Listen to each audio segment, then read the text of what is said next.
Eh bien, bonjour à toutes et tous. Merci de votre présence. Alors, il nous manque encore une autrice, mais qui va arriver bientôt. Donc, à l'occasion de cette rencontre autour de deux ouvrages dont on va avoir l'occasion de vous parler aujourd'hui. Donc, je les ai là, donc je peux vous montrer, et puis peut-être qu'on fera passer ou on fera tourner un ouvrage de Céline Frigo-Manning, La littérature italienne du XIIIe siècle à nos jours, qui est une anthologie, mais on va en parler tout à l'heure. Et donc, Civilisation espagnole de Virginie Robleda-Soudre, qui sont deux enseignantes de la faculté des langues, enseignantes chercheuses à la faculté des langues, que vous connaissez peut-être. Et donc l'idée avec cette rencontre, c'était de donner, de mettre un petit peu en lumière les enseignants-chercheurs, les enseignantes-chercheuses de notre faculté. Souvent, même entre nous, entre collègues, on ne sait pas toujours très bien les actualités éditoriales des unes et des autres. Donc c'est l'occasion de le faire, de lancer un petit peu ce mouvement. J'espère qu'on pourra le faire aussi tout au long de l'année universitaire. Deux ouvrages qui, en plus de ça, mettent également en lumière une troisième collègue, Ismène Cotensin, qui dirige la collection dans Langue pour tous chez Pocket.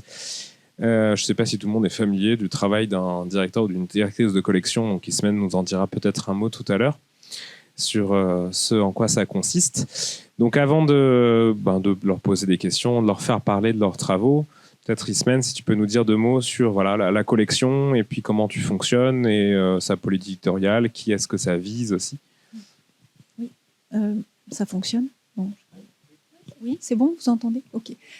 Bonjour tout le monde, merci d'être présent. Donc effectivement, moi j'ai une casquette supplémentaire en dehors de l'université, qui est celle de diriger la collection Langue pour tous chez Pocket. Je fais ça depuis 2019, donc ça commence à dater un petit peu.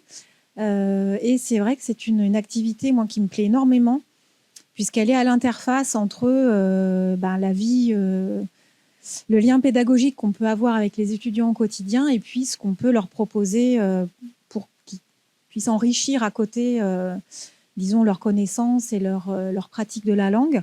Donc, la collection Langue pour tous, elle porte bien son nom, elle s'adresse à beaucoup de personnes différentes. Néanmoins, le public cible, ça reste prioritairement le public étudiant ou, disons, les personnes qui ont déjà une certaine familiarité avec une langue étrangère et qui veulent approfondir leurs connaissances dans cette langue. Il y a plusieurs types d'ouvrages dans la collection. Donc, sur certains, je vais aller plus vite parce qu'en plus, je n'ai pas pris avec moi, j'aurais dû prendre quelques exemplaires. Il y a quelques ouvrages qui sont des méthodes de langue, que peut-être certains connaissent. Alors, ça se décline avec différents noms. Ça va être l'espagnol, l'italien, l'anglais, tout de suite. Donc, c'est des petits volumes assez rapides pour une prise en main d'une langue dans le but, par exemple, de faire un voyage et d'avoir quelques formules faciles à apprendre et à assimiler.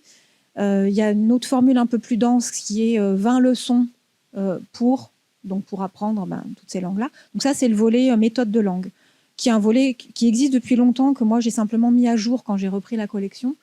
Là où je travaille, en revanche, de près sur la langue et puis sur, du coup, le lien aussi avec les auteurs, c'est sur la collection des bilingues, où chaque année, je sors 4 volumes, souvent 2 en anglais, parce que ça reste quand même la langue la plus prisée, et celle qui vend le plus, parce qu'on est aussi dans une logique commerciale dans le monde de l'édition.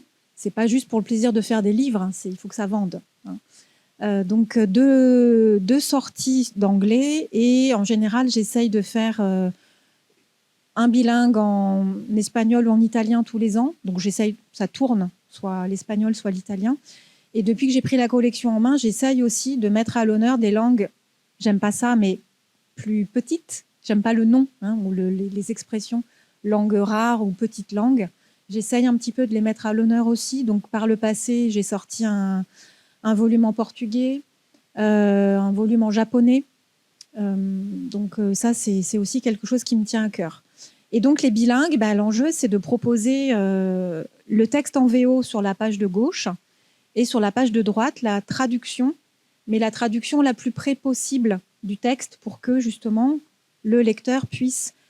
au départ, l'idée, c'est qu'il puisse lire directement en VO, mais s'il ne se sent pas très à l'aise, qu'il puisse aller piocher sur la droite dans la traduction qui soit le plus près possible du texte pour cette raison-là, pour voir la transposition, le sens d'une expression, d'une formule, etc., etc.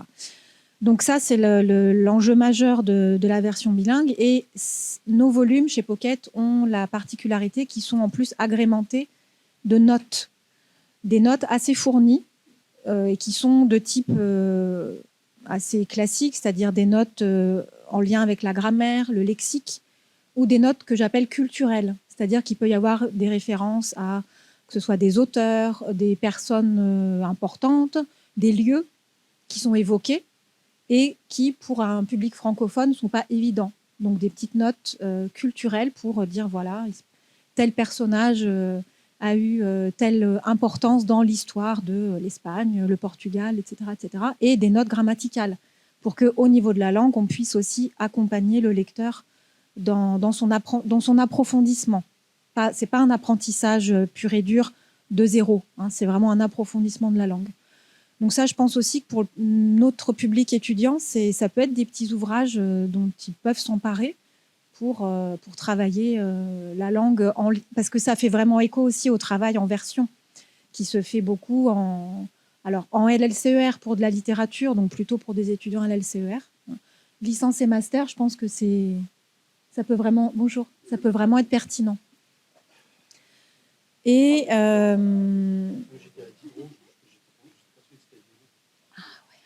oui, tu as couru. Donc ça, ce sont les bilingues. Et en fait, se sont intégrés dans la logique des bilingues. Et j'en viens du coup aux deux ouvrages d'aujourd'hui. Alors, sauf l'anthologie, mais peut-être le volume de Virginie.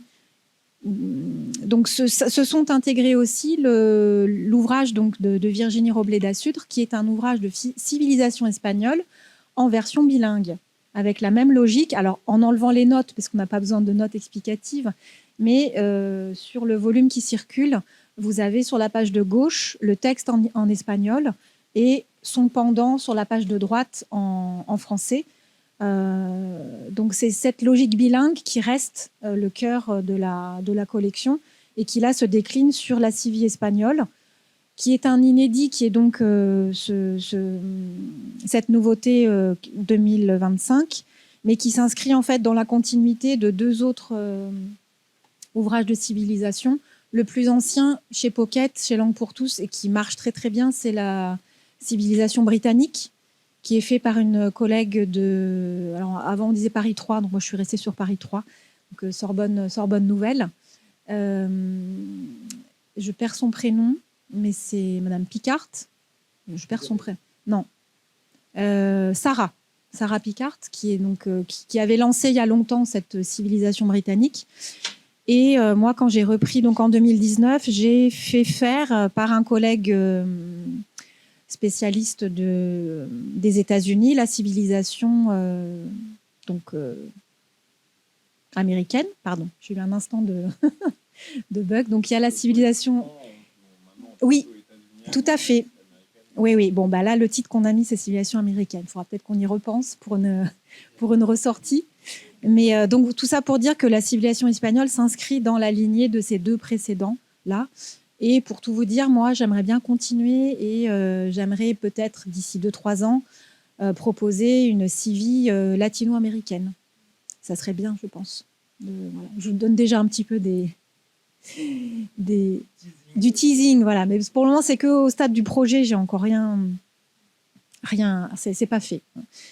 Et peut-être on peut passer à notre volume. Enfin, je dis notre volume parce qu'on est collègues, les étudiants d'italien le savent. Donc, avec Céline, on est collègues et on a travaillé ensemble à l'anthologie de littérature italienne parce qu'en fait, c'était un livre que Céline avait déjà écrit et publié il y a 20 ans, pratiquement. Je fais la petite histoire et puis après, je te donne le micro. Donc, 2005. C'est ça. 2005, cette anthologie, sous une forme différente, on va vous dire pourquoi, était sortie chez le même éditeur. Et puis, il y a 3 ans à peu près, tu m'en parles. Et Céline me dit « Ah, mais cet ouvrage que j'ai fait est épuisé. » Et j'ai des étudiants, des élèves de classe prépa qui m'en parlent parce qu'ils m'ont dit qu'ils ont travaillé dessus, mais qu'ils ne se trouvent plus. Et je lui dis, écoute, il se trouve que c'est moi qui ai repris la collection. Si tu veux, je regarde et on On voit si on peut le refaire, le relancer. Et c'est ce qui s'est passé. Et ça a été une aventure plus longue que prévu, puisque, je vous dis, c'est à peu près il y a 3 ans qu'on s'est dit on le ressort. On le ressort tout en le mettant à jour. Ça a été un enjeu majeur, mais en fait, on a découvert que... comment dire je rentre un peu dans le détail, du coup. Tu veux d'abord... Juste un mot sur avant que vous rentriez dans le détail de ce qui a changé entre les 2 éditions. Bon, déjà 3 ans dans le monde éditorial, c'est pas si long que ça en fait. Non, donc, quand on connaît le milieu, mais quand on connaît pas, surtout quand on veut mettre à jour. Peut-être une question sur le statut même des anthologies avant, et comme ça te permettra aussi de montrer la spécificité de ton projet. Est-ce que c'est quelque chose qui se fait beaucoup, les anthologies historiques, par exemple, de littérature? Est-ce que c'était, par exemple, une spécificité de Pocket de faire ça? Est-ce que dans le monde italien, c'est quelque chose qui est très présent? Ou est-ce qu'il y a beaucoup d'ouvrages qui ont déjà été faits par le passé? Ou dès 2005, c'était déjà une sorte un peu d'objet littéraire nouveau ou original? Alors, je vais répondre en partie, puis je vais laisser Céline pour la suite. Chez Pocket et chez Langue pour tous, c'est presque une anomalie, dans le sens où c'est le seul titre. Quand j'ai repris la collection, c'était la seule anthologie de littérature. Il n'y en avait pas d'autres. Et c'était curieux que ce soit sur l'italien. Mais ça, tu as peut-être des souvenirs, toi, de cette commande qui t'a été faite? Je ne sais pas. Après, mais je laisse la parole à Céline. Les anthologies de littérature italienne, ça existe depuis longtemps. Là, je pense quand même que le format poche était nouveau. Je pense qu'il n'y a pas d'autre raison à part que Jean-Pierre Berman, Jean-Pierre qui dirigeait la collection à l'époque, était un grand italianiste, italophile surtout, et il avait peut-être effectivement eu envie de lancer le format anthologie, mais il voulait vraiment commencer par l'italien. Mais ça n'a pas suivi, et puis il était proche de la retraite. Voilà. Mais alors, je pense que c'est intéressant aussi, on a des étudiantes de Naples ici présentes, mais l'anthologie de littérature en Italie, c'est vraiment un outil indispensable pour des étudiants qui font des études de littérature, de lettres, c'est vraiment absolument indispensable. Nous, en France, justement, quand on a des débats entre collègues pour réfléchir à l'anthologie vers laquelle on va les envoyer, etc., je me souviens quand je suis arrivée à Lyon, on a eu tout un débat là-dessus. En fait, on se tourne vers les éditions italiennes, évidemment, parce qu'on n'a pas vraiment beaucoup de choix du côté français. Et c'est vrai que ce que tu soulignes, Ismène, c'est à la fois la particularité de l'ouvrage et c'est son défi principal, c'est-à-dire faire un ouvrage très synthétique, peu coûteux, qui traverse les siècles jusqu'à nos jours. Et donc, c'est dans ce « à nos jours », vous avez bien compris qu'il a fallu rajouter 2 décennies de littérature quand on a repris à l'époque ou pas? À nos jours aussi. Ouais. Ce qui est pratique avec à nos jours, c'est que ça peut tout dire en fonction de la date à laquelle il commençait déjà au XIIIe siècle, hein, mais c'était à nos jours, en effet. Il commence avec, en mettant précisément en valeur aussi un genre qui a énormément compté pour la naissance de la langue italienne, qui est la poésie. Donc, il commence pas strictement avec évidemment ce qu'on identifie comme langue italienne, mais il commence avec notamment les grandes traditions dialectales, littéraires, que sont non seulement du coup le toscan, mais le sicilien, le napolitain, pour ensuite évoluer. On a, dans cette optique de parler à un public étudiant, mais aussi à un grand public, on a privilégié une répartition par siècle qui était déjà celle de la précédente édition. Donc ça n'a pas bougé, avec des mises en contextualisation, avec des mises en contexte au début de chaque chapitre du point de vue socio-historique, on va dire. Mais il aurait pu y avoir un autre calibrage, c'est-à-dire là tu dis par siècle parce que c'est destiné à un tel public. Quelle aurait été l'alternative? Par genre peut-être, ou par thématique? Non, est-ce qu'il y a d'autres... Ouais. Ça, c'est un débat aussi dans les manuels scolaires, mais je crois qu'on en est revenu aussi du thématique dans les manuels d'histoire à l'école élémentaire, au collège, etc. Non, on voulait... En fait, c'est déjà suffisamment... C'est tellement arbitraire de faire du thématique. au moins, avec la répartition par siècle, on a de l'arbitraire pur, avec des petites forzature, avec des moments où on a forcé. C'est-à-dire que Giordano Bruno, par exemple, se retrouve au XVIIe siècle avec Galilée et Campanelle, alors qu'il meurt en 1600. Donc, mais c'est parce que une des particularités de cette anthologie aussi, c'est qu'elle aborde la question littéraire au sens large. Moi, j'ai évidemment une forte sensibilité littéraire, mais je suis historienne des idées, historienne de la musique. Donc, pour moi, c'était vraiment indispensable qu'on entende littérature par-delà non seulement les genres, les grandes formes que seraient théâtre, poésie, fiction, mais vraiment aussi d'inclure la philosophie, l'histoire, et donc des auteurs que peut-être on ne trouverait pas dans certaines anthologies, ou qu'on trouverait dans des parties plus de contextualisation, justement. Alors que là, on a des extraits de textes, je viens de citer Bruno, Campanella ou Galilée, mais il y en a d'autres encore qui figurent dans cette anthologie. Justement, sur le choix, alors là, il s'agit en plus d'un projet un peu particulier parce que le livre, enfin une partie du livre en tout cas, préexistait à sa réédition. Peut-être deux questions en une sur le choix que tu as dû faire, qui est toujours un peu arbitraire, mais qui est parfois vertigineux aussi, surtout quand on parle de quand même plusieurs siècles, qu'en plus de ça, on a une vision assez élargie, étendue de la littérature. Quels ont été qu'est-ce qui a présidé en fait au choix des textes que tu as choisi de mettre en avant, et peut-être sur la période que tu as rajoutée ou les textes que tu as rajoutés, si Ismène, par exemple, tu as pris part aussi à cette réflexion. Voilà, comment s'est opéré un peu ces stratégies de sélection? Alors, pour la deuxième question, je vais laisser Ismène répondre parce que la question a été... je l'amorce juste et puis c'est elle qui va vous donner des détails. C'était très simple. Il y avait la question des droits. Pas seulement sur les 20 dernières années, mais sur tous les auteurs qui ne sont pas tombés dans le domaine public. Sur la précédente édition, l'éditeur avait souhaité s'inscrire dans cette fameuse marge de tolérance qui en fait n'en est pas une. On sait que quand il s'agit de Louis Zukowski, par exemple, il n'y a aucune tolérance possible de la part des ayants droit. Mais en réalité, voilà, il y a une tolérance comme ça. Et donc, on avait fait des extraits très, très courts en espérant comme ça ne pas subir de procès. Avec la nouvelle direction et la nouvelle équipe, c'était absolument impossible. Il fallait passer par tout le circuit des droits. Ce qui veut dire qu'on a préparé énormément de textes qui ensuite ne figurent pas dans l'anthologie. Donc là, Ismène pourra vous donner les détails.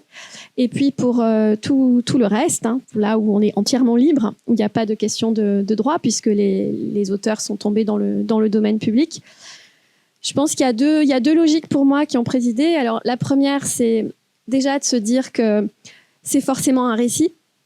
Une anthologie, c'est forcément un récit que j'ai envie de faire de la littérature italienne. Et donc d'assumer le choix, pas seulement en fonction de critères de représentativité. Oui, bon, il faut absolument qu'il y ait Dante, Pétrarque, etc. On est d'accord. Mais ensuite, quoi de Pétrarque? Quoi de Dante? Donc forcément, les avis vont profondément diverger. Je ne peux pas m'en remettre toujours aux spécialistes de chaque auteur, pas seulement pour des questions de temps, mais aussi parce que j'ai envie aussi de transmettre un amour, une passion pour la littérature, et donc je pars tout simplement des textes que j'aime.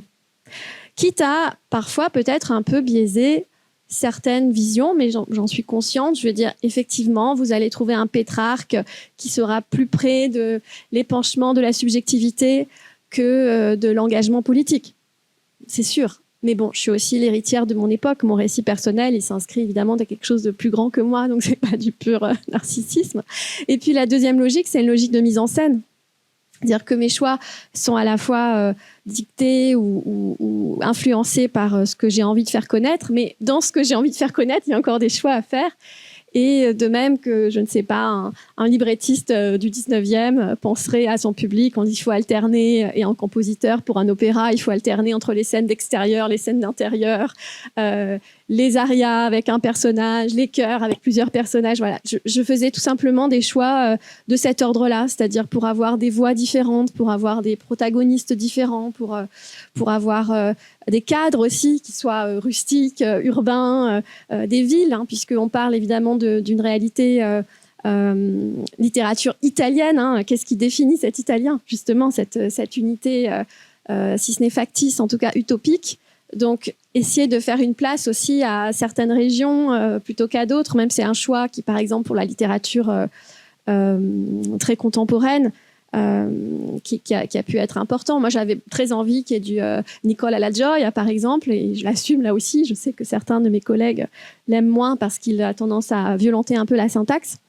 Mais voilà, parce que la littérature des Pouilles, à l'heure actuelle, est aussi très riche, et c'était une manière aussi de mettre en valeur une région qui est peut-être moins mise en valeur dans ce type de manuel. Et on le voit d'ailleurs, puisque l'agrégation d'italien, qui est vraiment une machine à fabriquer du canon ou à refléter le canon, et les grands auteurs canoniques, ces dernières années, met énormément sur le devant de la scène les auteurs siciliens. Et presque un peu trop, j'ai envie de dire, justement. Bon, ils ne sont pas forcément dans une logique de représentativité, mais en tout cas, ça fait beaucoup sur 4 ans ramassés d'avoir eu autant d'auteurs. Donc, il y a une logique comme ça, vraiment... plusieurs logiques qui appellent à faire des compromis, mais qui sont surtout du côté des choix et des envies, en fait.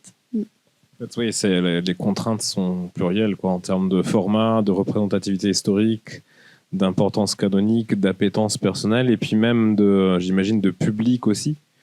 C'est-à-dire à qui est-ce qu'on s'adresse, pour quelles raisons et pour quel usage.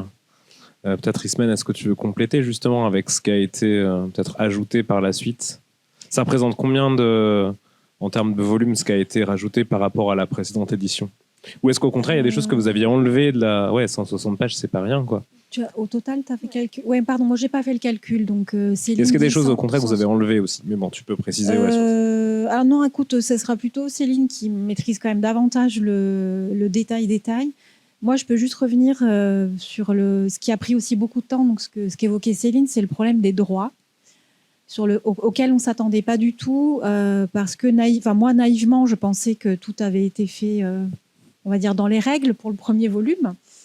Et on s'est rendu compte que pas tant que ça, et qu'en fait, voilà, avec cette petite marge des 15 lignes qui étaient censées faire passer la pilule pour tout le monde, y compris les auteurs qui ne sont pas dans le domaine public. Donc, le domaine public qui, en plus, qui a bougé. C'est-à-dire, avant, c'était 50 ans à partir de la mort de l'auteur, et c'est passé à 70 ans. Donc, en fait, si vous prenez votre calculette, 2026 moins 70, il y a beaucoup de gens qui ne sont pas dans le domaine public. Hein, et donc, à qui on doit des droits d'auteur, ce qui est normal, soit parce qu'ils sont encore en vie, soit aux ayants droit, etc., etc. Et donc, en fait, ça n'avait pas forcément été fait pour le premier volume. Et donc, moi, les éditrices avec qui je travaille, chez Pocket, elles m'ont dit, mais là, il faut qu'on ait les droits qu'on appelle de reproduction. C'est uniquement des droits pour des bouts de oui, parce texte. que ce n'est pas des droits de traduction, non, c'est des droits de reproduction. C'est des droits de reproduction. C'était pas si compliqué normalement, et normalement pas très cher, mais ça s'est révélé très compliqué. Je ne veux pas rentrer dans les détails, mais on a du coup vraiment eu du mal à trouver les bonnes personnes chez les éditeurs pour savoir à qui demander pour toucher les ayants droit en particulier, pour obtenir l'accord ou pas. Donc, on a eu beaucoup de mal à trouver les bonnes personnes. Quand on a eu les bonnes personnes, des fois, ils ne répondaient pas tout de suite. Et puis après, ils voulaient beaucoup d'argent pour certains. D'autres, au contraire, ont cédé tout de suite sans aucune négociation et même gratuitement. Et tout ça, mis bout à bout, on a passé, j'ai calculé, à peu près 18 mois à ce va-et-vient. Alors, ce n'est pas moi qui faisais, c'était les éditrices chez Pocket qui sont dans la négociation de droit. Elles ont l'habitude. Et à un certain point, on a dit stop. Parce qu'à chaque fois, c'était on attend. Et à un moment, on s'est dit, bon, là, on arrête d'attendre parce que sinon, le volume, on ne va jamais le sortir. Et malheureusement, on a perdu dans la bataille, si je puis dire, on a perdu des auteurs majeurs du XXe et du XXIe siècle. Mais voilà, il y a des absences qui ne sont pas des choix de notre part, qui sont en fait dus à ce problème de droit. Est-ce que ça, tu as pu en parler dans une introduction un peu Oui. On a longuement... c'est ça. Suffisamment poli mais pour effectivement faire comprendre aux lecteuristes qui s'attendent à tel texte. Alors, il faut aussi comprendre, en effet, que selon les auteurs dont il est question, soit on négocie avec l'auteur lui-même, soit on négocie avec les ayants droit, soit on négocie avec les agents des auteurs, soit on négocie avec les éditeurs.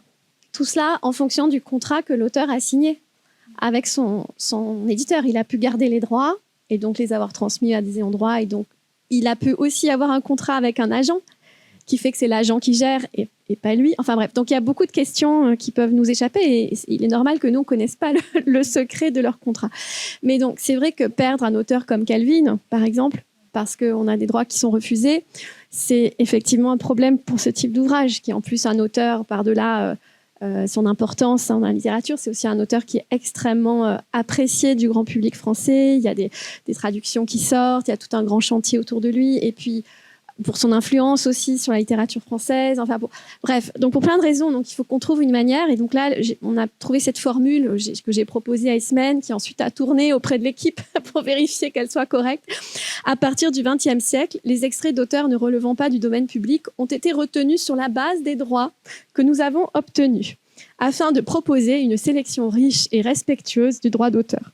Voilà, pour que ce soit une tournure aussi positive et pas seulement négative ou dans la plainte ou dans le lamento, etc. Mais on a eu aussi d'autres situations, vraiment des choix cornéliens, par exemple, parce qu'il arrive un moment où le budget qui a été prévu pour l'ouvrage a complètement explosé, non pas parce que l'autrice aurait été payée davantage, mais parce que les droits d'auteur ont pris des proportions trop importantes. Et donc là, Ismène m'appelle et me dit, écoute, on a eu la réponse de Einaud, il faut choisir.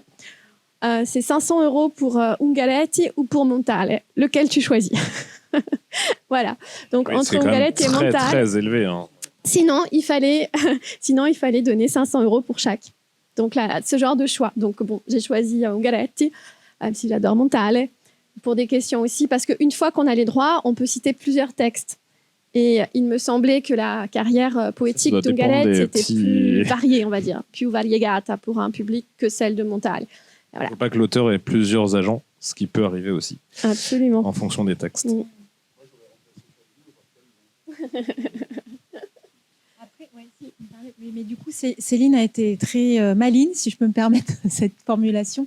Quand des auteurs sont sortis à cause des droits et qu'ils étaient pour autant majeurs à notre sens, elle les a réintégrés dans le texte présentant la période historique ou le mouvement oui, littéraire. Calvino, le nom est au moins cité. Exactement. Etc. Et les œuvres majeures sont citées, mais il n'y a pas d'extrait. C'est ça la vraie différence, mais voilà, elle les a réintégrés au récit, si je peux parler de récit. Mais donc ça, c'était une belle trouvaille. Non, enfin c'est une espèce d'accord tacite. Mais moi, je sais que les éditrices à Pocket, elles m'ont dit non, hein, même pour 10 lignes. Elles m'ont dit non, il faut demander les droits de reproduction. Ce qui n'est pas évident, c'est que ce serait dans le cadre d'un ouvrage universitaire sur Calvino. Oui. Paradoxalement, la question se poserait moins, quand bien même la citation serait longue. Or là, c'est aussi une question d'affichage, en fait. Et si tu dis que c'est une anthologie de textes littéraires, ils ont donc ce statut-là.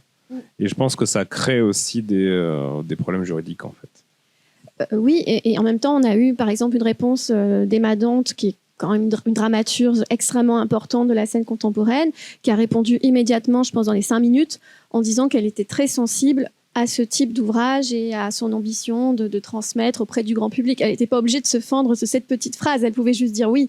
Mais donc c'est aussi parfois une sensibilité ou une volonté d'accompagner ce type de projet.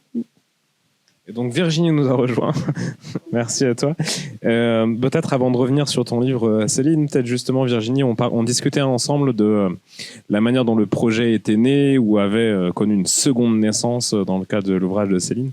Est-ce que Ismène a eu l'occasion de nous parler un peu de la collection, mais pas encore trop en détail de ton livre. Donc est-ce que tu veux raconter un peu la genèse de ce projet et comment tu l'as conçu? Bonjour à tous, pardon pour le retard, j'étais en cours tout simplement. Voilà. Donc ce livre, c'est une commande de Pocket, c'est une collection qui existait déjà et il s'agissait de la mettre à jour. Donc il me semble que la dernière édition datait de 2007 ou 2008, donc ça avait presque 20 ans. Ouais. En tout cas l'ouvrage, en tout cas le volume que tu m'avais... Non, c'est bon, juste pour que tout le monde m'entende. Oui, simplement, il y avait effectivement, j'ai dit des bêtises là, il y avait un volume de civilisation espagnole. Tu as raison, mais qui était vraiment ancien. Et au départ, j'avais regardé avec les éditrices si on essayait de le mettre à jour avec l'auteur, je ne sais même plus l'auteur ou l'autrice qui l'avait écrit. Et très rapidement, on a évacué cette possibilité-là. Et Et j'ai proposé à Virginie de faire table rase et de créer un nouveau volume. Hein, donc, et c'est vrai que c'est une commande. Je suis venue vers toi pour... Donc j'étais très honorée, voilà, ravie d'accepter la commande. Donc voilà, donc on s'est lancé comme ça. Alors par où commencer? Je regardais un petit peu ce qui avait été fait sur le volume, dans le volume consacré à la Grande-Bretagne et dans le volume consacré aux États-Unis. J'ai regardé un petit peu ce qui avait été fait côté espagnol, mais bon, dans l'ancien volume, il y avait des choses plutôt bien, des choses que je trouvais un peu perfectibles. J'ai regardé aussi un petit peu ce qui se faisait parce que je suis pas la première à écrire, enfin à rédiger un manuel de civilisation espagnole. Donc j'ai regardé un petit peu ce qui se faisait. Et pour moi, la principale faiblesse de ces volumes-là, bien que fort intéressants, était qu'ils étaient très problématisés. Et moi, je me souviens de mes premières années d'études. Avant de pouvoir problématiser et de pousser la réflexion, il faut peut-être poser les bases. Et je me suis dit, on va peut-être partir de là. Voilà, donc j'ai essayé de faire une espèce de panorama très large. Alors c'est compliqué parce qu'on se veut exhaustif, mais on ne peut pas l'être. Alors il a fallu faire des choix, c'était compliqué. Ce qui était très difficile aussi, c'est de ne pas trop développer à chaque fois, parce qu'évidemment il y a des thématiques, j'imagine que c'est pas, ou des périodes avec lesquelles on est plus à l'aise que d'autres. Donc voilà, sur certaines périodes ou certaines questions, j'aurais pu écrire encore des pages et des pages, mais ce n'est pas l'idée. L'idée n'était pas, non pas de montrer ma fine connaissance de telle ou telle période ou de telle ou telle problématique, mais de rendre une période, une question, accessible aux étudiants.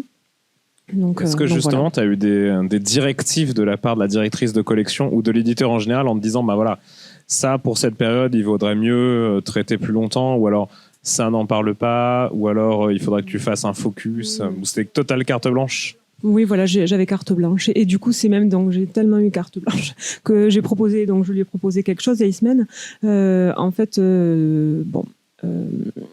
À l'époque, je travaillais un peu, j'ai conscience que, on va pas faire de généralité, mais que les jeunes ont de plus en plus de mal à se plonger longtemps dans un ouvrage, nous le savons. Donc il fallait que ce soit concis, il fallait que ce soit accessible. Et on avait un autre problème, tu en as parlé un petit peu tout à l'heure, quand je suis arrivée, c'est le problème des droits. Et moi, je me suis dit, mais alors c'est très simple, on va mettre des QR codes, et comme ça, en fait, on n'a pas à demander les droits à personne, et on peut mettre un contenu vraiment très varié. Que ce soit, donc parfois c'est des podcasts, parfois c'est juste une carte, juste une illustration, parfois c'est un article, parfois j'ai même mis, quand on parle des médias, j'ai mis des shorts, des petites vidéos courtes, des contenus auxquels nos étudiants qui sont familiers pour nos étudiants. Et alors ça rend une mise en page un peu parfois inégale, je m'en rends bien compte, à voir s'il y a une mise à jour plus tard. Mais j'espère en fait que cette forme saura les séduire, leur permettra d'aller plus loin, ne serait-ce que la curiosité. Et en tout cas, ceux qui ont envie de prolonger la réflexion ou la découverte d'une question ou d'une autre, auront les moyens de le faire. Voilà. Ce qui fait effectivement, parce que tu en parlais, la dimension un peu pédagogique aussi des ouvrages, c'est l'usage des encarts, par exemple, ou des changements de police ou effectivement des listes de vocabulaire, etc.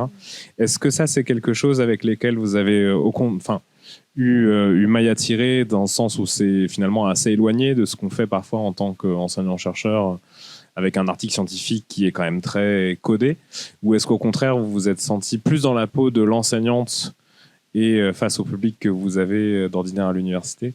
Comment vous avez géré en fait ce passage entre l'écriture canonique, académique, assez codifiée, et la liberté de faire aussi des encarts, des notes, des lexiques, des choses comme ça?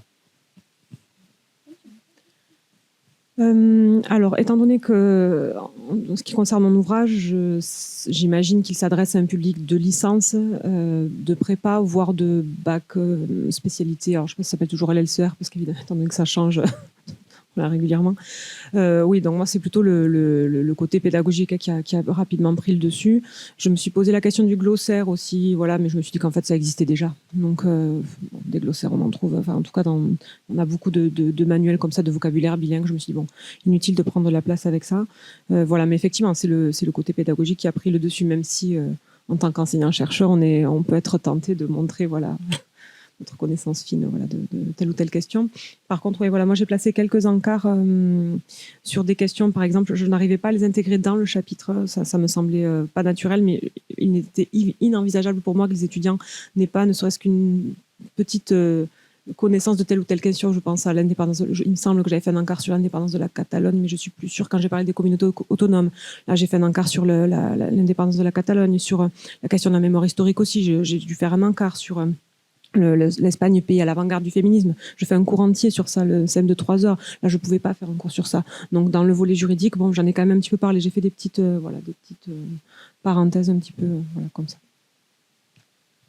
Et pour l'anthologie, comme il ne s'agit pas d'un bilingue, donc les encarts visent vraiment à accompagner le lecteur dans le texte original, sans le précipiter tout de suite dans la traduction. Donc en ça, je trouve que c'est très proche du travail qu'on fait habituellement face à nos classes, puisque le but n'est pas de tout de suite donner une traduction et d'aller tout de suite vers la langue maternelle des étudiants pour élucider un point. On essaye de rester dans la langue, au moins dans un premier temps. Donc il y a des équivalents. Hein. Dans un texte, là j'ai pris au hasard un texte de Baretti, où je vais écrire Giovaneschi égale Giovanili. Ou bien contemplativo égale méditatif. Enfin, je donne des équivalents pour accompagner le lecteur. Et puis, vraiment, dans certains cas, quand le mot est rare, on peut traduire. Ou bien, lorsque toute la phrase est très difficile à élucider pour un public italianiste qui n'est pas spécialiste de langue ancienne ou de langue dialectale, là, on peut traduire la phrase ou traduire un petit morceau. Donc, ce sont des encadrés qui visent à la fois le lexique, l'effet de langue. C'est exactement dans le même esprit que ce que décrivait tout à l'heure Ismène pour d'autres collections. Hein. C'est à la fois introduire le lecteur à des réalias, à des réalités culturelles et pas seulement linguistiques, avec des précisions sur tel ou tel personnage ou sur tel et tel événement. Et donc, oui, j'ai appris que Ismène était surnommée par ses étudiants de fée de langue, la fée des langues, la fata delle lingue. Donc, je dois dire qu'en l'occurrence... J'espère que c'est bien enregistré. Oui, c'est bien enregistré, je le dis exprès. Et du coup, l'avantage pour moi, c'est qu'on a quand même beaucoup l'habitude de publier ou de proposer des manuscrits avec des éditeurs qui relisent, de temps en temps, pour être gentille. Voilà. Et donc là, j'avais vraiment un dialogue avec elle que je n'ai pas eu précédemment, avec parfois des petites propositions d'ajout ou bien d'ajustement. Donc ça, c'était vraiment un plaisir. Moi, je suis toujours ravie d'avoir quelqu'un qui relit ma copie de près.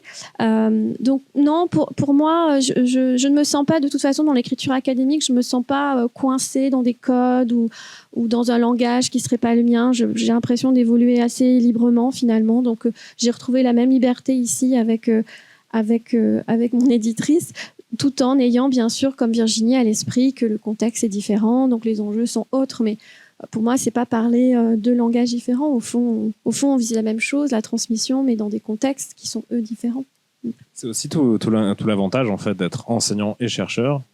Là où beaucoup de nos collègues sont peut-être que chercheuses, chercheurs avec quelques séminaires pour privilégier de temps en temps. Là, cette expérience-là fait que ça nourrit aussi ce type d'écriture.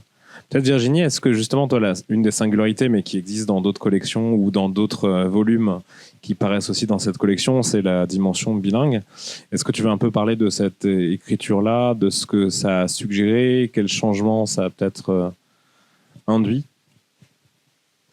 La difficulté parfois était de respecter une certaine homogénéité de taille. C'était pour moi la principale difficulté, parce que traduire, on passe d'une langue à l'autre très facilement. Tu traduis dans quel sens, en fait ? Qu'est-ce qui... comment c'est donc ? Tout dépend, en fait. Parfois, tout dépend parfois, j'imagine que toi aussi, tu rédiges dans les deux langues, donc parfois, ça me vient plus naturellement dans une langue et parfois plus naturellement dans l'autre.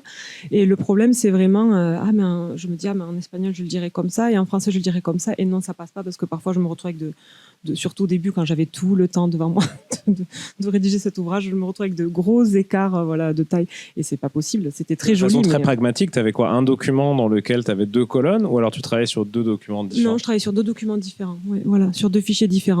Et en fonction de la question, du moment, de comment ça me venait. Je travaillais sur l'un ou sur l'autre. Et après, par contre, je travaillais tout de suite sur l'un ou sur l'autre pour bien avoir en tête l'idée que j'avais, l'idée principale à transmettre. Et voilà. C'était la principale difficulté pour moi. Non, parce que ce qui est en jeu aussi, alors c'est en soi la question de la traduction, parce que j'imagine que ça s'adresse à un public qui est constitué de curieuses et de curieux de la civilisation, mais aussi de la langue. Et est-ce qu'il y a eu des choix Bien sûr. pédagogiques sur la langue? Bien sûr, et la langue se devait d'être accessible. Effectivement, ça a été un enjeu, tout comme, j'imagine quand vous préparez vos CM, en fait, en fonction de à quel public il s'adresse, ce n'est pas du tout le même niveau de langue. Voilà, des phrases courtes, simples, une idée, une phrase. Voilà, le choix du vocabulaire aussi, il est revu. Effectivement, voilà, ça a été un des enjeux au moment de traduire cet ouvrage. Est-ce que tu as l'impression parfois, peut-être la frustration même, d'avoir dû simplifier des choses? Frustré, non, c'est le jeu. Enfin, en tout cas, ça fait partie de notre travail. Donc, si pour transmettre, il faut simplifier, simplifions, c'est pas grave.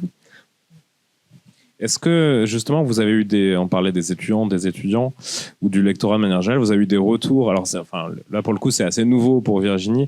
Peut-être, Céline, de l'expérience aussi entre les deux.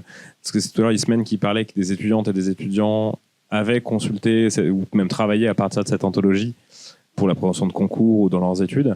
Est-ce que tu as des souvenirs de retours de lecteurs, de lectrices qui t'ont un peu marqué, ou ce qui peuvent être extrêmement positif ou négatif, peu importe, mais et qui auraient pu même guider en fait la réédition? J'ai pas eu de souvenirs véritablement négatifs. J'ai eu des observations de collègues qui ont pu attirer mon attention sur certains points, mais qui m'ont permis de prendre conscience de choix que j'avais faits qui étaient peut-être inconscients, mais ça m'a pas forcément réorientée, puisque les collègues sont aussi conscients de ce récit finalement qu'on construit. C'était le cas justement pour le Pétrarque subjectif dont je parlais tout à l'heure, d'un collègue qui est Guido Mazzoni, et dont j'ai traduit un ouvrage qui porte justement sur cette question de la construction du sujet par la poésie de l'Antiquité jusqu'à nos jours. Et donc, il avait noté les choix que j'avais faits qui reflétaient en quelque sorte, renforcer sa théorie, en fait. Donc, j'étais une sorte de cas d'étude. mais non, en fait, les étudiantes dont parlait Ismène tout à l'heure, c'était des étudiantes agrégatives qui avaient travaillé sur cet ouvrage en classe préparatoire et dont l'enseignante disait que le problème, c'est qu'il était vendu sur eBay à 150 €. Ce qui n'était quand même pas du tout l'idée, le but. D'ailleurs, il y a une version numérique ou pas? Non. Non, il n'y a pas de version numérique. En revanche, moi, je m'en suis aussi toujours beaucoup servi. Et là, j'avais des bons retours. Même lorsqu'il n'était plus en circulation, je m'en servais pour les cours de version ancienne. Et c'était à la demande des étudiants d'agrégation qui, parfois, fatigués à avoir des textes longs sur le modèle du concours et préféraient avoir des formats plus courts. Et donc, j'ai expérimenté, je leur avais proposé une fois et ça leur avait beaucoup plu. Elles avaient demandé à en avoir plus, ce qui permet effectivement quand vous avez compris qu'ils ont un problème avec le futur dans le passé ou avec le subjonctif passé, etc., vous pouvez choisir le texte en fonction des faits de langue qui apparaissent. Et donc, plutôt que de passer une séance, voire plus, sur un même texte, d'être très efficace et d'appréhender plus d'auteurs. Donc, du coup, j'ai commencé à leur proposer aussi, mais pas sous forme de vente, puisqu'il n'est pas encore sorti, mais je leur prêtais mes exemplaires pour qu'elles fassent du petit italien, comme on dirait du petit latin pour les latinistes, c'est-à-dire de traduire à la volée le plus vite possible, en faisant de la traduction improvisée, mais de textes anciens, et ensuite de se servir des notes pour élucider tel ou tel fait. Donc voilà, j'avais plutôt des retours positifs, et puis je savais qu'il y avait des collègues aussi qui l'avaient mis au programme de leurs cours dans certaines universités. C'était le cas à Aix pendant assez longtemps, avec Brigitte Urbani, par exemple. Donc, je savais que l'ouvrage avait plu au moment de la sortie, même si, au moment de la sortie, j'étais en effet très jeune. C'était il y a 20 ans. Tu es toujours très jeune. Et donc, j'avais droit à des remarques. Non, c'était plutôt ça, en fait. Excusez-moi pour la petite anecdote. C'était plutôt quand je candidatais sur des postes de maître de conférence, j'avais des enseignants très fâchés de cette anthologie parce que peut-être ils l'avaient pas faite eux. Ils me disaient, mais au nom de quoi, j'ai entendu ça, au nom de quoi vous permettez de publier une anthologie alors que, en gros, voilà, j'étais pas acceptée, j'étais pas dans le sérail. Et pourquoi est-ce que je faisais ça, quoi. Donc, c'est vrai qu'une anthologie, ça peut avoir un côté assez prétentieux d'une certaine manière. Mais bon, voilà. Comme je disais tout à l'heure, ce récit, je l'assume, mais c'est un récit qui est fait avec humilité. Et c'est vrai que ça me fait plaisir lorsque certains collègues me disent qu'ils sont heureux d'avoir trouvé Gramsci. qu'ils ne s'attendaient pas forcément à trouver un texte de Gramsci ou d'avoir trouvé Maria Angela Gualtieri qui termine l'anthologie, qui est une poétesse qui est très connue aujourd'hui en Italie, mais qui a aussi cette force de parler à un très large public. Il y a beaucoup de ces textes sont cités sur des blogs, sur Instagram, et en même temps, c'est une performeuse, c'est aussi une personnalité forte, avec un dernier texte qui clôt l'anthologie, celui où elle s'adresse à une petite fille, et donc il s'inscrit aussi dans une logique de transmission et d'espoir. Peut-être une question pour toutes les deux, mais peut-être juste avant de vous poser une question, Ismène, est-ce que toi, tu as eu des retours justement du fait que Pocket est un éditeur plutôt grand public, ça, des retours peut-être d'universitaires qui seraient plus dubitatifs sur ce type de projet? Non. Ou alors ils ignorent quand ils... voilà. En tout cas, personne n'est venu m'en parler. Alors, ils sont tous deux assez récents pour le moment. Ils sont sortis en septembre. On a un petit recul. Mais en fait, si je peux me permettre, ce sont des ouvrages qui sont faits par des universitaires, Oui. au fond, même les traductions, etc. Donc, on se retrouve dans ce même cas de figure où le monde se divise en deux catégories. Toi, tu creuses. Non.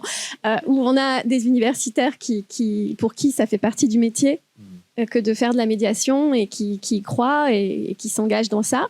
Et puis d'autres pour qui, en effet, c'est presque méprisable d'une certaine manière.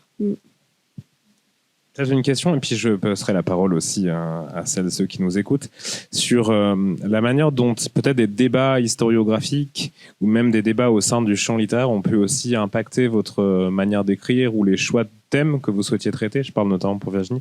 Est-ce que par exemple, des sujets qui n'étaient peut-être pas forcément très traités il y a encore 10, 15, 20 ans en ce qui concerne l'Espagne, je dis n'importe quoi, mais ça peut être l'héritage colonial, peut-être ça peut être la question aussi alors pas la parité, mais de la présence ou de la visibilisation d'autrices qui peut-être étaient invisibilisées jusqu'ici. Est-ce que c'est des choses qui ont influencé votre façon d'écrire ? Donc oui, dans le choix des questions abordées, même si donc ça doit être une espèce de panorama de l'Espagne actuelle, forcément j'ai abordé des questions récentes qu'on n'aurait pas abordées il y a une dizaine d'années. Donc je pense à la question de la mémoire historique, c'était il y a 20 ans maintenant, en 2009. Bon, voilà. Mais bien sûr, en fait, j'aborde cette question. J'aborde aussi la question d'un pays en fait, qui est à l'avant-garde de la défense des droits des femmes. Voilà. Donc bien sûr, je l'aborde. Voilà. C'est ce que je disais, c'était des encarts un peu hors déroulé linéaire, mais je me devais d'en parler. On parle de... j'essaie de réfléchir à l'inclusion aussi, on n'en parlait pas il y a quelques années. Bon, voilà. Donc oui, il y a des questions tout à fait actuelles qui sont abordées et en essayant de garder un ton neutre, bien sûr, bien que tous les choix que nous faisons ne sont pas neutres, mais bon, voilà, en tout cas, j'essaie de garder... Parce que historiquement, tu t'étais donné une date limite d'arrêt à partir duquel... Non, j'essaie d'aller au plus, le plus récent possible. Non, voilà. Donc c'est vraiment jusqu'à l'actualité. Donc de mémoire, c'était quoi ? C'était à la fin de l'été 2024 ou 2025, je ne sais plus. Bon, bref, voilà, je me suis arrêtée. J'ai essayé, oui, de vraiment... Et très frustrée parce qu'il s'est passé tellement de choses en un an en Espagne. Oui, voilà, donc bon, c'était...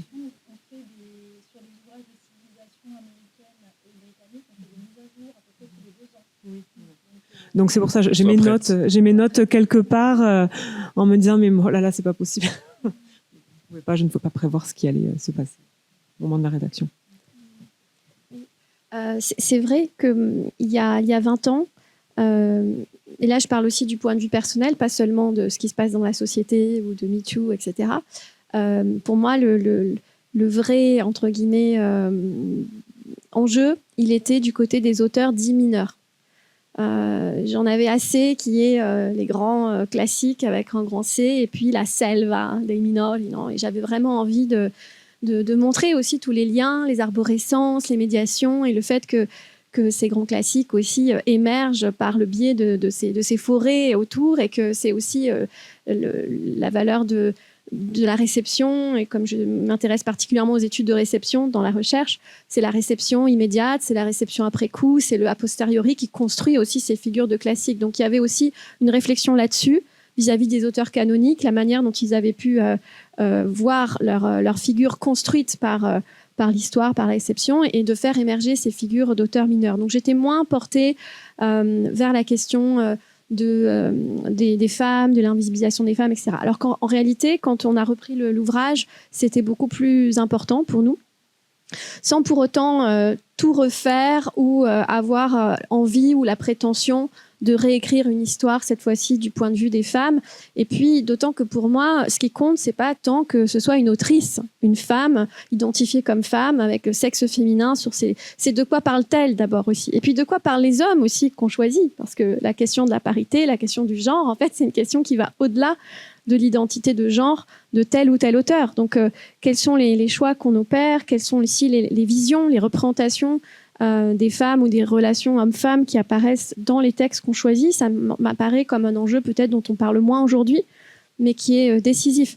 Alors, c'est vrai que dès que Ismaël disait tout à l'heure que j'étais maligne et que j'avais réintégré les auteurs, en fait, là où j'étais aussi maligne, mais c'est parce qu'elle me laissait là, dès qu'il y avait un auteur qui sortait, paf, j'essayais de réintégrer une femme à la place.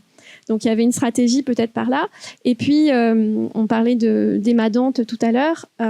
Pour Emma Dante, j'avais l'embarras du choix pour les textes, mais je suis allée chercher un des textes, des premières pièces qui s'intitule « Les poules », qu'on peut traduire par « les putes », et qui met en scène une petite communauté de prostituées de Naples qui sont pour la plupart soit travesties, soit qui ont fait une transition de genre.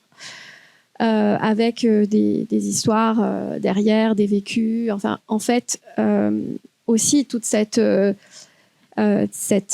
précarité extrême qui est liée à ce type de catégories sociales, en fait, hein, qui sont encore plus exposées au risque du suicide, de la violence, de la misère que même les migrants, hein, d'après les statistiques. Donc voilà, il y avait ces enjeux-là. Et puis, du côté des femmes, pour citer un cas dont on a pu parler dans d'autres contextes, on était très contents d'avoir eu les droits pour Elena Ferrante, qui n'est pas seulement une autrice, mais qui est aussi ou un auteur.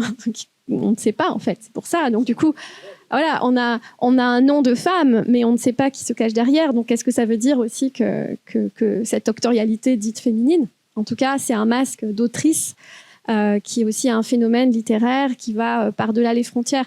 Donc moi, ce qui m'intéressait aussi vraiment, donc, par-delà ces questions, voilà, les femmes, c'était la question des auteurs mineurs à la base, et puis c'était aussi la question de la portée internationale de la littérature italienne, et pas seulement par les classiques. Comment est-ce que cette littérature-là parle avec le monde entier, ou a une valeur pour le monde entier, et donc ne pas me refermer sur une catégorie, sur une langue considérée comme une petite langue, ou comme la plus grande des petites langues, ou la plus petite des grandes langues, hein, on entend ça au ministère, mais vraiment de voir aussi, donc, si c'est par exemple des auteurs comme Verga, qu'on a l'ouvérisme, qu'on a beaucoup enfermé sur la question du positivisme, de l'imitation d'un Zola, dans un rapport comme ça d'influence où l'Italie viendrait toujours après. Hein, de même que pour les romantiques, d'ailleurs, on a toujours cette idée que la littérature italienne serait en retard, ou que la littérature fantastique se développe dans le dernier tiers du 19e siècle, alors qu'en France, hein, ça fait déjà depuis les années 1800. Donc toujours ce récit-là que je voulais contrer et faire émerger aussi d'autres influences, hein, que justement dans cette littérature dite fantastique, la littérature italienne dialogue encore plus avec des auteurs étrangers, notamment russes, anglais, allemands, parfois encore plus que les Français. C'est pas pour faire une distribution de prix, mais c'est aussi que l'impérialisme culturel, tel que celui qui a pu connaître la France, hein, pendant des siècles, il a un coût. Il a un coût aussi dans les récits qu'on continue de faire passer. Alors, justement, pour le cas de la littérature italienne, on peut bénéficier, par contrepoids, de la possibilité, de la liberté de construire d'autres visions. Est-ce que, moi j'ai encore plein d'autres questions, mais si parmi vous, certaines ou certains souhaiteraient interroger Virginie ou Céline? Ouais. Je vais te passer le micro parce qu'en fait je crois qu'on est enregistré, donc... Oui. Non, je voulais revenir sur ce que tu as dit, Céline, concernant justement l'importance des sujets au détriment de la question de genre, auteur, autrice, etc. Et ça me fait penser, parce que tu évoquais la question du transgenre, ça me fait penser à un auteur, alors je me souviens plus si tu le cites dans ton anthologie, napolitain, qui est Giuseppe Patroni Griffi, qui est, si j'ai bonne connaissance, un des premiers à en parler justement. Et du coup, c'est un thème qui effectivement est de plus en plus actuel, mais qui montre bien l'importance du sujet au détriment de l'auteur qui l'évoque. Je pense à un roman comme Chez Neju Toledo, par exemple, ou d'autres aussi, où il évoque cette question-là. Oui, merci. Il n'est pas dans l'anthologie. Mais il y a des regrets dans cette anthologie. Il y a des auteurs que j'ai pu aussi moins fréquenter au moment de la conception et puis que j'ai pu découvrir ou redécouvrir après. Je pense par exemple à Aligone Eastern qui est tombé au CAPES et que vraiment, mais que j'adore. J'ai une passion pour cet auteur immense, mais il y avait déjà Fénol, il y avait déjà Pavese, et donc en termes de l'été la toux, la dit montagne, comme on dit, ça a commencé à faire beaucoup. Donc là, on revient aussi à ces questions d'équilibre, de dramaturgie dont on parlait tout à l'heure. Mais c'est vrai que c'est un auteur qui gagnerait aussi à être davantage travaillé. Ouais. Mais effectivement, en tout cas, sur la question, non pas transgenre, mais des genres ou des formes, il y a des extraits de livrets d'opéra, chose qu'on ne voit pas habituellement dans des anthologies. Il y a des textes qui ont un statut un peu hybride, eux aussi, qui sont transgenres d'une certaine manière et qui sont aussi très importants dans cette histoire. Il y a des remarques, des observations sur les liens entre littérature et cinéma, entre les formes. Donc je pense que c'est important là encore, comme je disais, pour cette question de littérature italienne, mais pas comme une petite case qu'on ferme, de ne pas considérer non plus la littérature comme une case refermée sur elle-même qui naviguerait sans lien avec les autres arts et avec l'actualité de son temps. Mais voilà, c'est juste une fenêtre, on va dire, qui vise à engager vers d'autres territoires et qui n'a pas la prétention de tout dire. Hein. Tu disais qu'il fallait renoncer à l'exhaustivité, c'est vraiment ça. Essayer de titiller le lecteur, de semer des graines, effectivement de citer, d'avoir un index. On a beaucoup travaillé sur l'index, d'avoir un index aussi riche que possible, même si les textes n'y sont pas. Et ce qui montre, je pense, dans les deux cas, la complexité de ce type d'ouvrage qui fonctionne par arborescence et par réseau, c'est vraiment le soin et le temps qui a été consacré par l'équipe à la mise en page. On a vu des problèmes surgir au fur et à mesure que la chose se construit. En fait, on a rendu notre manuscrit et ensuite, quand on a eu le retour avec la mise en page, il fallait trouver des manières de hiérarchiser, sous-hiérarchiser, contre-hiérarchiser, parce que il fallait que ça reste simple et maniable, manipulable dès qu'on l'ouvre, et en même temps qu'on puisse faire une place à tous ces chemins de traverse au-delà des autoroutes. Les livrets d'opéra, en revanche, apparaissent dans les anthologies italiennes, ce qui prouve qu'en France, on a du retard, et donc c'est très bien d'avoir comblé cette lacune.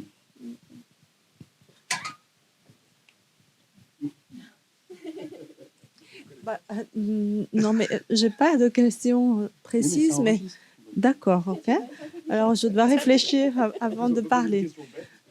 Voilà. Ok, alors j'ai pas de questions. Non, mais je voulais savoir, parce que cette association, j'arrive un peu après coup, mais d'anthologie littéraire et de livres de civilisation est très intéressante, parce que voilà, on est beaucoup dans l'interdisciplinaire, on en a besoin dans nos cours aussi, en raison voilà, de plein de raisons qui sont liées voilà, à la configuration des enseignements tels qu'ils se présentent aujourd'hui. Et donc, je pense qu'il faut vraiment, comme tu disais, trouver des chemins de traverse un peu partout, enfin, vraiment voler d'un domaine à l'autre, d'un champ à l'autre, et c'est très, très intéressant. Alors, voilà, la question est... Enfin, je me demande comment toutes ces ressources, comment elles pourront être accessibles aussi à l'usage dans les cours. Est-ce qu'il peut y avoir aussi un développement peut-être multimédia, numérique, etc. Enfin, c'est le questionnement que je me pose, moi. Et puis, je me questionne aussi sur la possibilité de faire... un livre de civilisation italienne, en fait, parce que enfin, j'ai vu pour la première fois maintenant celui-ci, c'est très intéressant. Voilà, c'est dans ce genre de questions que je pour notre éditrice. Oui. Pour ce qui est des usages, tout à l'heure, donc toi tu parlais des retours sur l'ouvrage, donc moi effectivement il est trop tôt pour que j'ai des retours.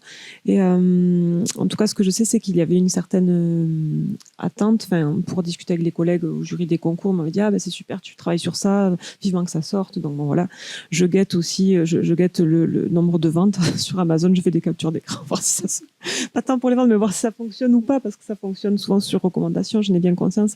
Je regarde aussi à la bibliothèque, je vois qu'il est toujours. Alors, il y a un seul exemplaire, donc je vais leur dire. Mais non, il est toujours dehors. Il n'y a qu'un exemplaire, il est toujours sorti. Bon. Donc, je me dis, c'est qu'il y a une certaine demande. Oui, voilà. Donc, je vais leur suggérer d'en commander peut-être un peu plus qu'un, étant donné que les licences sont nombreux. Donc, voilà. Après, c'est vrai que moi, j'ai du mal concernant les usages. J'ai un peu de mal en tout cas, je suis pas très à l'aise avec ça. C'est-à-dire que donc, moi, j'ai des amphis de licences comme ça. Et puis, bien sûr que je pense que ce livre est tout à fait adapté pour eux, mais j'ai du mal à leur dire, allez acheter mon livre. Non, j'y arrive pas.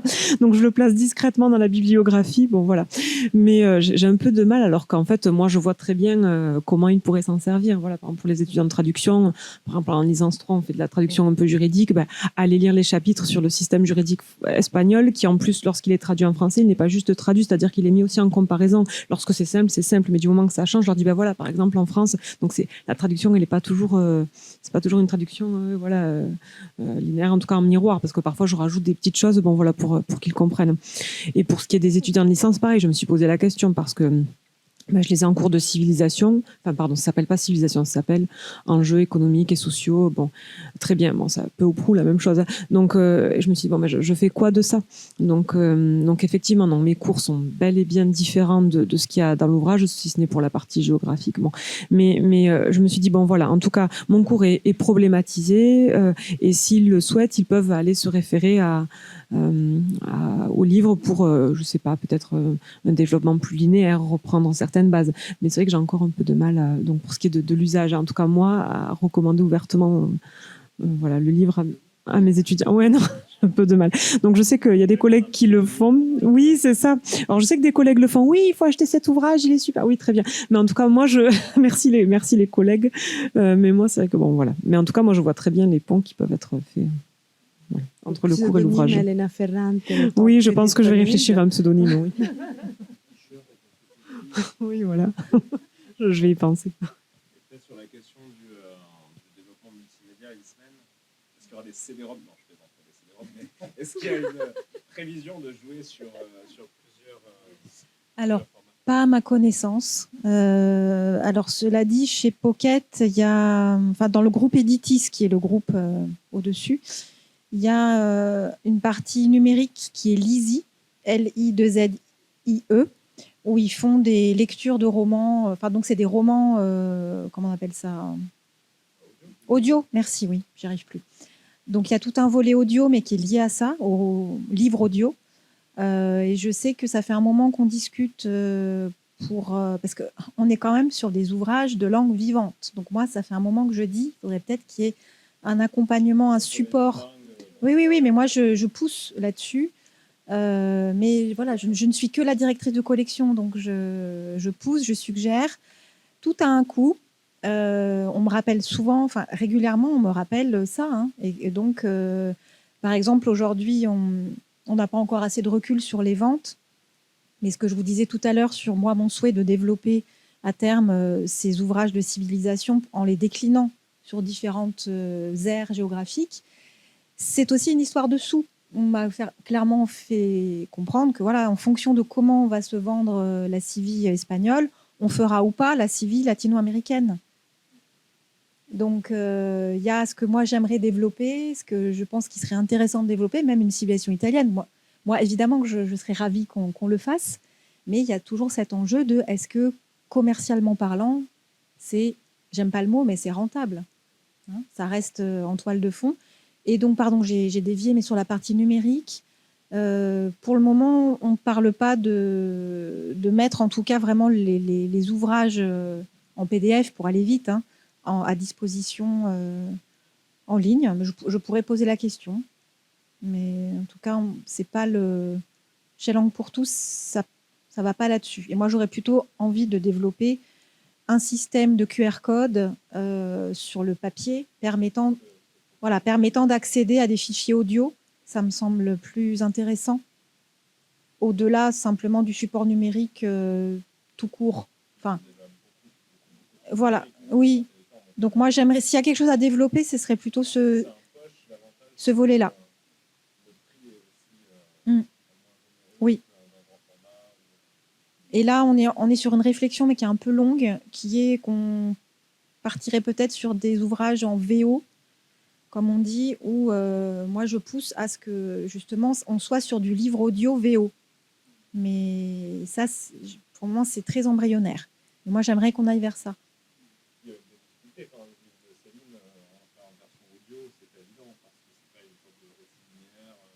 Non, mais moi, je pensais pour les bilingues. Pour les bilingues, j'aimerais qu'on puisse proposer la partie en VO accessible en audio. Ça, je trouve que ça serait chouette. Surtout qu'on est sur des volumes, ça, je ne l'ai pas dit, mais sur les bilingues, on est sur des volumes qui ne sont pas très longs. En maximum, on sera avec le format double, c'est-à-dire la VO, la traduction. Quand un ouvrage fait 200 pages, c'est beaucoup. Donc, on est plutôt sur 100, 150, ce qui fait qu'en fait, les textes de VO ne sont pas énormes. Ce sont des formats courts, ce sont souvent des nouvelles. Donc, ça se prêterait d'autant plus, à mon avis, à la mise en audio. Et voilà, je vous livre mes envies. Après, la réalité, pour le moment, c'est pas encore fait. Il y a la question du risque et éventuellement qui peut aboutir à un paradoxe, parce que par exemple, un manuel sur la civilisation latino-américaine, alors c'est peut-être complètement faux, mais on pourrait imaginer que ça touche un public plus vaste parce qu'il y a plusieurs pays et donc plusieurs cultures potentielles. Et alors même que, comme tu le dis, il faudrait attendre que le précédent ouvrage fonctionne, mais peut-être que le suivant peut fonctionner mieux. Donc, il y a aussi la question de la prise de risque, justement, de ce point de vue-là, du point de vue commercial. La politique actuelle chez Editis, j'étais en plus avec les éditrices la semaine dernière à Paris, et elles me disaient qu'elles ont un serrage de vis très net. Parce que Editis a été racheté par Kretinsky il y a 1 an ou 2. Au niveau du groupe, et ils ont même, bon, je peux vous raconter les petites histoires, mais c'est quand même symptomatique, au niveau des locaux, donc ils sont avenue de France, et ils ont dû partir pendant plusieurs mois parce qu'il y avait des travaux énormes dans les locaux, parce que comme dans le rachat par Kretinsky d'Editis, il a aussi racheté plus largement en partie d'autres groupes et d'autres journaux, dont Elle, magazine Elle. Et là, donc, des travaux importants ont été faits pour rapatrier une centaine de salariés, parce qu'ils ont fermé, du coup, un site où étaient Elle et je ne sais plus qui d'autre, pour les faire venir avenue de France, dans les mêmes locaux, mais qui ne sont pas extensibles. Donc, ils ont fait des travaux. Et là, en fait, les éditrices de Pocket, elles sont sur un système où elles doivent... elles n'ont plus de bureau à elles. Elles sont sur des espaces de coworking, avec des jours où elles doivent être en télétravail pour qu'il n'y ait pas trop de monde sur place. Elles en sont là. Et elles me disaient aussi que elles sont régulièrement à devoir passer des coups de fil, même négocier des choses par téléphone, c'est très compliqué. Elles doivent calculer pour privilégier finalement ces moments-là quand elles sont chez elles et pas dans la grande salle de coworking. Alors, qui peut paraître sympa, moderne, jeune, etc. Mais en fait, ce n'est pas des conditions de travail, à mon sens, satisfaisantes. Mais j'ai un peu débordé les questions précises là, des enjeux économiques, mais en fait, c'est tout ça qu'il y a à prendre en compte. Et quand elles me disent on attend de voir d'abord les chiffres de la civile espagnole, je sais pourquoi, en fait. Même si c'est triste, on peut le déplorer. Et comme tu dis, ça peut finalement... paradoxalement, être une prise de risque plus chanceuse, pertinente et gagnante à la fin. Mais bon.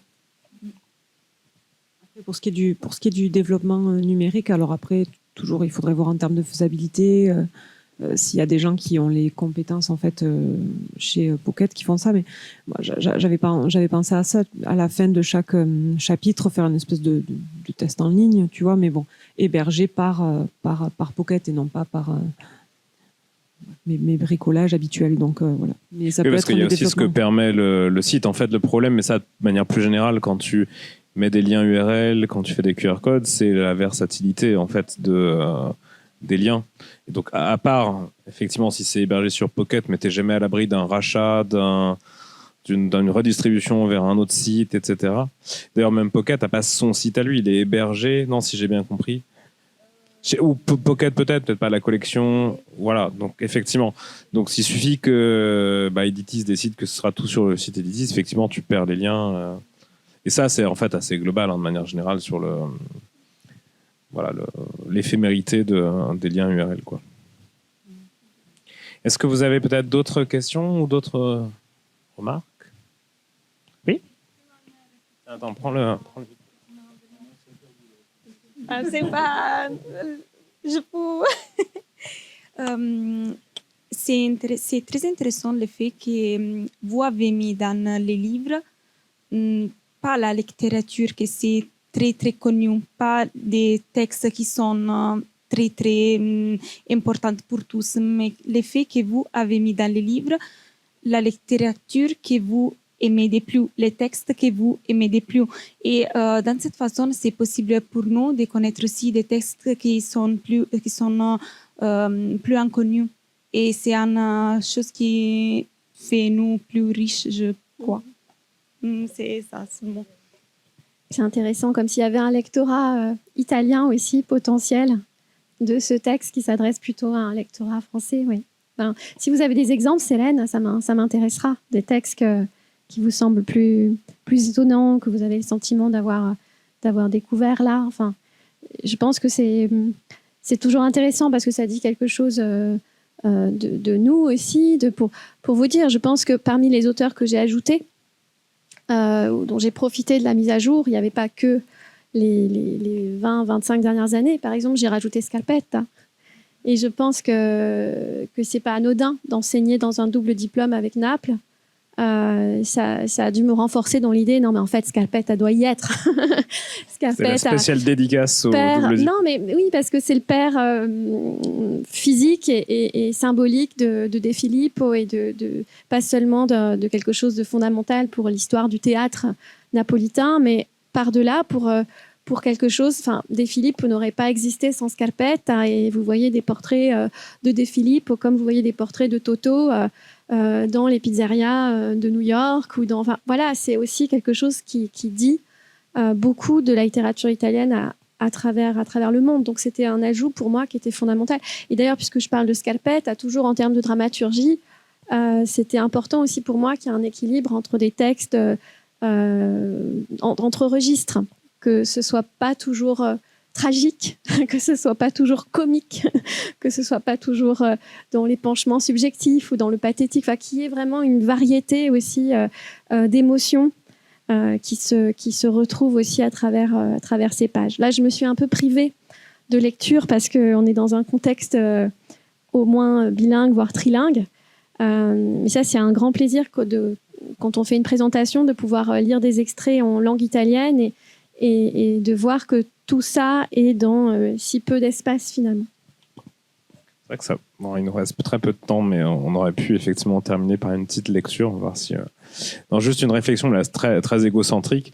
Moi-même, j'ai pu diriger 4 ou 5 anthologies. Et ce qui est intéressant, c'est de voir comment c'est reçu en fait, dans le pays d'où c'est originaire et de voir quel choix, comme vous le disiez, a été fait. Et généralement, ils sont assez curieux en fait, de savoir quels choix ont été faits, pour quelles raisons, à tel point qu'il y a un projet d'une anthologie que j'avais fait sur des textes existants, mais qui était regroupé pour la première fois ensemble et qui a fait l'objet de la même anthologie, du coup, enfin des mêmes sélections que j'avais opérées, mais dans la langue originale. Peut-être que... Pardon, oui. Excuse-moi, mais pour revenir, en fait, pour préparer cet ouvrage, Virginie expliquait comment elle avait travaillé. Moi, j'ai regardé, je pense, pratiquement que des anthologies italiennes. Je pense avoir regardé peut-être un Que sais-je, mais un vieux Que sais-je des années 60 sur la littérature italienne, qui n'était pas une anthologie. Donc j'ai regardé que des anthologies italiennes, y compris certaines. Moi, j'aime beaucoup la Pazzaglia, qui est par siècle, qui est très très riche en fait. Et dans un esprit tourné vers le public français, mais en travaillant. Donc ça, c'est intéressant ce que tu dis, parce qu'en tout cas, pour moi, c'était pas hors sol, quoi. C'était pas. Et s'il y a des ajouts, des choses qui n'étaient pas dans les anthologies ou que j'avais envie de mettre en valeur, c'était plus dans un dialogue avec ce qui avait été fait côté italien que côté français. Est-ce que, parce que je crois qu'on va devoir ensuite quitter les lieux, est-ce que tu veux pas nous lire, alors pour le coup on oriente plus sur le texte anthologie littéraire, mais ça s'y prête peut-être davantage, peut-être un petit extrait, un poème ou quelque chose que tu aimerais nous faire partager pour clôturer cet échange.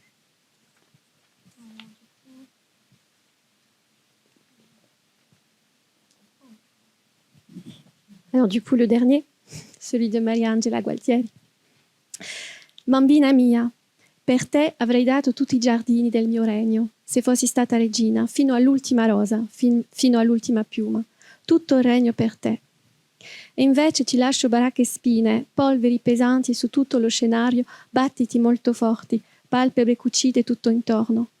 Ira nelle periferie della specie. E al centro ira.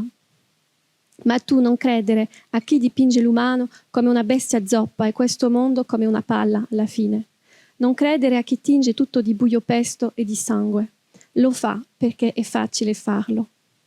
Noi siamo solo confusi, credi, ma sentiamo ancora. Sentiamo ancora, siamo ancora capaci di amare qualcosa, ancora proviamo pietà. Tocca a te ora, a te tocca la lavatura di queste croste delle cortecce vive. C'è splendore in ogni cosa, io l'ho visto. Io ora lo vedo di più. C'è splendore, non avere paura. Ciao faccia bella, gioia più grande, l'amore è il tuo destino, sempre, nient'altro, nient'altro, nient'altro.